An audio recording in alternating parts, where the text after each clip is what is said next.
Hai semuanya, sebelumnya perkenalkan dulu nih. Namaku Arsanda Putri Sri Rahayu, aku kelas 11 MIPA 1, tepatnya di SMA Negeri 57 Jakarta. Pada pembuatan video kali ini, aku bakalan sharing ke kalian tentang dampak politik, budaya, sosial, ekonomi, dan pendidikan pada masa penjajahan bangsa Eropa. Kalian tahu kan, ini pelajaran apa? Nah, ya, pelajaran sejarah Indonesia. Tunggu apa lagi? Mari kita simak. Indonesia merupakan salah satu negara yang pernah terjajah oleh negara lain. Letak Indonesia yang strategis dan kekayaan alam Indonesia menyebabkan bangsa Indonesia menjadi negara yang layak dilirik oleh negara-negara lain untuk dieksploitasi. Rakyat pribumi pada saat itu mengalami kehidupan yang sulit dengan adanya tentara asing yang memperlakukan mereka sewenang-wenang. Kekejaman pemerintahan Belanda masih membekas hingga sekarang. Sampai sekarang pun, pengaruh dari kolonialisme masih ada, baik dalam unsur pemerintahan, unsur ekonomi, maupun budaya. Pengaruh negara Belanda bercampur dengan Indonesia. Tidak seluruh pengaruh tersebut bersifat negatif. Ada beberapa pengaruh dari masa penjajahan Belanda yang cenderung menguntungkan bagi Indonesia. Secara umum, masa penjajahan meninggalkan beberapa warisan yang masih dilestarikan oleh Indonesia sampai sekarang. Contohnya, pada aspek politik, struktur pemerintahan mencerminkan pemerintahan yang diterapkan Belanda. Sistem pemerintahan di Indonesia sekarang merupakan penerapan ajaran trias politika yang dijalankan Belanda.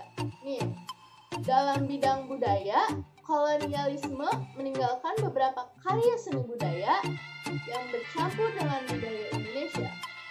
Pengaruh budaya itu melingkupi tarian, nyanyian, bahasa, dan sebagainya.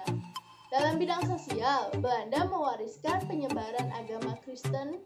Penyebaran agama ini terjadi juga di sekolah-sekolah. Di bidang ekonomi, bangsa Eropa memperkenalkan mata uang dan jaringan transportasi. Dalam pendidikan, Indonesia mewarisi sekolah-sekolah dan sistem pendidikan. Negara Eropa memperkenalkan beberapa sistem dalam bidang-bidang tersebut bagi rakyat Indonesia untuk diwariskan, dan sistem-sistem tersebut tidak sepenuhnya buruk, bahkan cenderung menguntungkan Indonesia. Sistem tanam paksa memperkenalkan berbagai tanaman baru dan cara bercocok tanam yang efektif bagi Indonesia. Meskipun sistem ini juga menghasilkan penderitaan bagi masyarakat Indonesia, tetapi kita juga harus memperhatikan dampak buruk yang masih ada akibat penjajahan dan sebisa mungkin mengatasinya. Penjajahan negara Eropa pada Indonesia telah menghambat perkembangan Indonesia sebagai wilayah yang independen selama 3,5 abad. Indonesia mulai dijajah sejak pemerintahan mereka masih berbentuk kerajaan dengan jumlah yang banyak dan wilayah yang terpisah-pisah.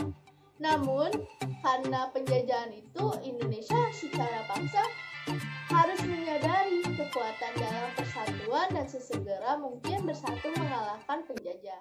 Negara Eropa menjajah Indonesia dan merebut kedaulatan yang dimiliki sejak Indonesia sendiri belum terbentuk.